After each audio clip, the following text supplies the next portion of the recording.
Selamat pagi, selamat siang, selamat sore. Teruntuk semua teman-teman yang menyukai dunia otomotif. Ini saya akan coba buat review ya, review sedikit. Sebenarnya sih sedikit agak telat sih, karena motor ini mungkin sebenarnya sudah jadi sekitar 1 tahun yang lalu, tapi saya memang nggak sempat saja. Jadi ini Honda Win 100 tahun 2001 kalau nggak salah ingat. Jadi ini sudah cukup lama saya beli. Jadi sempat saya bangun, tapi dalam posisi waktu itu saya bangun ori upgrade gitu, ori upgrade. Tapi saya telah banyak melakukan perubahan di sini dan sempat saya test drive juga. Nampaknya waktu itu di upgrade dengan head yang standar ya, standar. Tapi tampaknya tidak seperti yang saya harapkan, karena power yang saya butuhkan itu masih belum seperti yang saya harapkan gitu. Jadi saya sedikit cerita. Jadi ini setelah melalui proses mekanik 1, terus saya coba pindah ke mekanik 2 untuk peningkatan performa power ya. Jadi akhirnya saya sih nggak bisa bicara secara teknis ya, istilahnya apa yang harus diceritakan tentang perubahan itu. Tapi yang jelas paling mendasar adalah di engine ini, kop atas ini kita ganti, milik Honda juga, tapi saya nggak begitu paham. Tapi yang jelas power yang saya inginkan itu tercapai. Jadi dulu itu kalau ori upgrade itu hanya mentok di angka 100 ya, angka 100 saja sudah maksimal. Terus itu di mekanik kedua bisa sampai 120 plus ya, jadi sampai angka yang tidak terlihat sampai ini itu sampai mentok sini. Jadi dengan estimasi mungkin 125 atau 130 km per jam menurut speedometer. Jadi kemarin juga saya sudah lakukan beberapa tes. Jadi antara speedometer analog ini dengan saya coba pantau secara GPS, itu terjadi selisih 10. Nah, dengan asumsi kalau ini 100 memang terjadi selisih sih. Jadi artinya kalau misalnya ini tertera jarum yang orange ini menuju sampai 130 misalnya begitu, jadi artinya kecepatan realnya ini sekitar 120. Berarti spek yang dibutuhkan atau kesesuaian dengan speedometer itu sesuai. Terus saya pengen cerita mungkin sedikit detail ya. Satu, pertama, saya juga nggak begitu ingat. Saya udah banyak yang lupa sih di sini tentang ini ukuran ringnya berapa, velgnya apa, saya lupa. Tapi yang jelas ini saya satu-satu ya. Ini kemarin sempat pakai busi iridium ya, iridium. Udah nggak bisa saya buka, iridium. Terus kemarin saya pakai Jogja Bandung. Terus posisi kembali Bandung ke Jogja itu di daerah Wangon mati. Sempat di jalan saya ganti NGK. Terus sekarang pakai Champion. Ini juga sudah kabel businya yang apa ya, ekstra tinggi, karena coilnya itu juga coil racing ya. Sudah coil racing, kanvas koplingnya juga racing. Ini sudah pergantian karbu. Terus ini juga sudah filternya juga sudah kita benahi. Terus yang jelas ini sudah porting oversize tapi toleransi adventure, jadi tidak high kompresi ya. Tetap oke, aman untuk jarak jauh. Terus saya sedikit cerita, oh ya, saya juga buat sendiri. Jadi ini dengan plat besi sekitar berapa mili ya, 4 milian kira-kira, 4 mili. Terus apalagi ya, ini untuk dudukan tas Jadi dudukan tas ini sebenarnya saya terinspirasi dari model BMW GS ya. Jadi ini memang bentuk yang tidak umum dari Honda Wing kebanyakan. Kalau Honda Wing kebanyakan itu hanya lurus begini, dan ini mepet ke sini. Jadi ini sudah kita custom juga. Ini bukan menggunakan besi beton, tapi pakai besi yang sudah memang bulat. Jadi kita panasin, kita tekuk-tekuk seperti ini, dan ada jarak ya, ada jarak sedikit dari sini. Dan ini juga kita tambahkan di sini. Kita ini juga buat sendiri. Kita tambah sendiri. Terus juga ada penambahan untuk pelindung lampu belakang. Ya. Jadi ini untuk penampakan. Jadi ini memang agak ada kasih jarak. Jadi konsep yang saya bangun seperti Honda GS ya. Jadi tidak nempel. Ini untuk dudukan tas kanan dan kiri. Untuk phone holder saya menggunakan Moto Wolf. Terus ini juga untuk untuk tachometernya, mengukur kesehatan aki. Ini 11, ini. Jadi yang kalau kita bilang posisi sehat sebenarnya adalah di 12. Jadi sudah ada sedikit penurunan. Dan ini ada juga untuk charging handphone.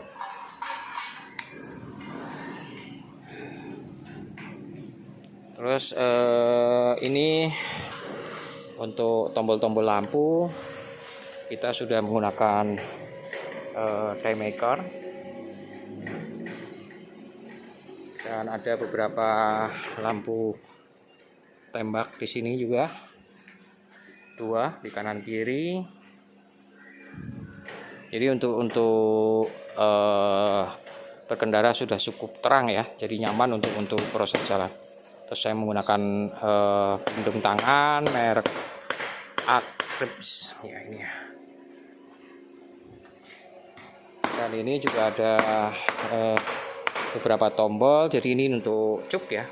Jadi tadi karena karburator sudah kita robah, jadi setiap di starter harus melalui proses cuk dulu supaya pasokan bensinnya cukup. Kalau dulu pakai ori standar nggak perlu pakai ini ya. Dan ternyata ini juga sangat membantu sekali. Jadi ketika kita butuh tenaga lebih dan pasokan bensinnya sedikit kurang, kita bisa tarik sedikit dari ini, dikit saja, dan dia akan pasokan bensinnya melimpah. Oh ya, tadi saya pengen cerita, di sini ada juga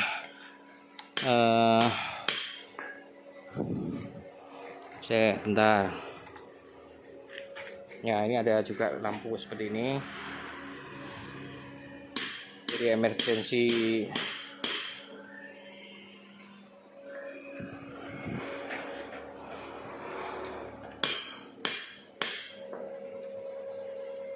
ya. Ya, ini sedikit gambaran saja. Terus ini posisi ban baru, kemarin juga sudah barusan kita ganti.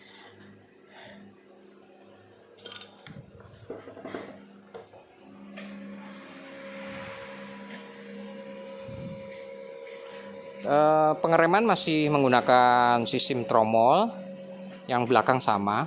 Jadi ketika berkendara saya lebih banyak menggunakan pengurangan transmisi atau engine brake. Jadi sebenarnya nggak masalah juga buat saya pribadi, tapi mungkin kalau karena ini powernya sudah sangat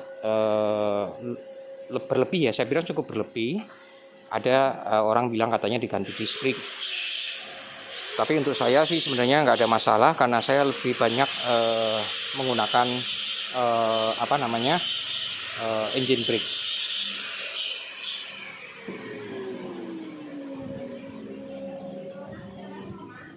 Terus untuk gigi belakang, jadi karena saya banyak menggunakan perjalanan jauh ya, dan di aspal. Jadi ini yang gear tarik tetap ukurannya ori standar, cuman yang di belakang ini kita rubah. Yang kalau orinya itu kan 42, terus pernah saya ganti menjadi 38, berubah menjadi 36, kalau nggak salah ini 34. Jadi mungkin di tarikan awal agak delay. tapi di menengahnya sampai putaran atasnya dia sangat melimpah. Jadi ketika saya menggunakan perpindahan ini kan transmisinya 4, jadi begitu masuk ke 4 itu rasanya belum habis. Jadi kita nggak ada naluri kayak kadang-kadang kan kita suka pengen dimasukin gigi 1 lagi gitu ya. Ini kita nggak perlu. Jadi kita masuk gigi 4 itu rasanya tenaga yang dihasilkan tuh masih ada aja. Jadi itu aja, cuman memang sedikit punya kelemahan.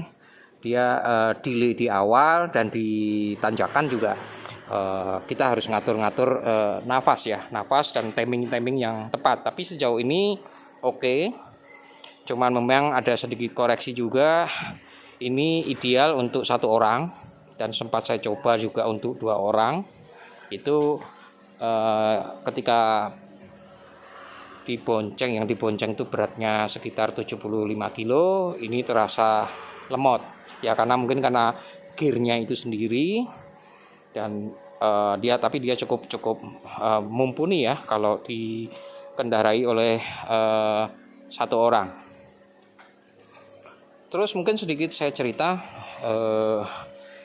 motor ini itu sebenarnya saya boleh coba ya sampaikan bahwa ini sebenarnya bukan motor untuk jarak jauh gitu ya.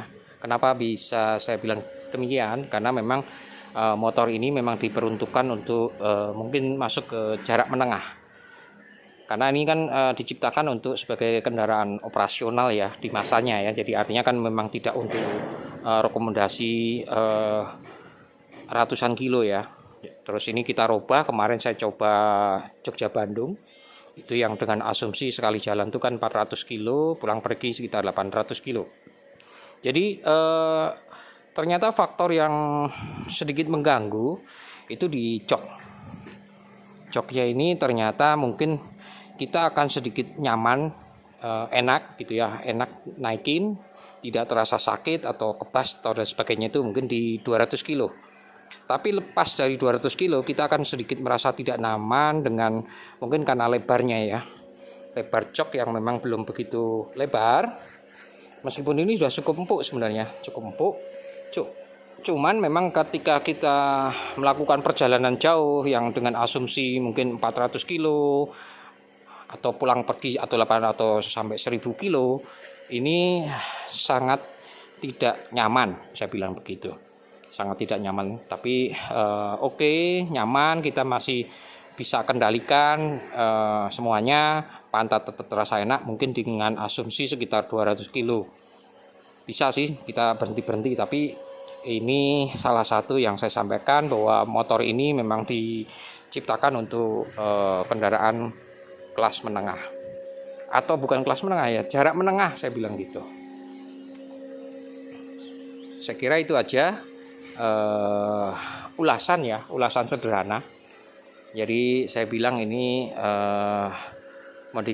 modifikasi Honda Wind jahat saya bilang, karena memang ya cukup liar untuk bisa kita kendarai, powernya oke, speednya dapet, terus tingkat kenyamanan suspensinya juga ternyata sangat luar biasa sekali untuk jarak jauhnya. Tadi memang PR-nya adalah di sadelnya yang mungkin ke depan harusnya dibuat lebih empuk atau mungkin lebih lebar.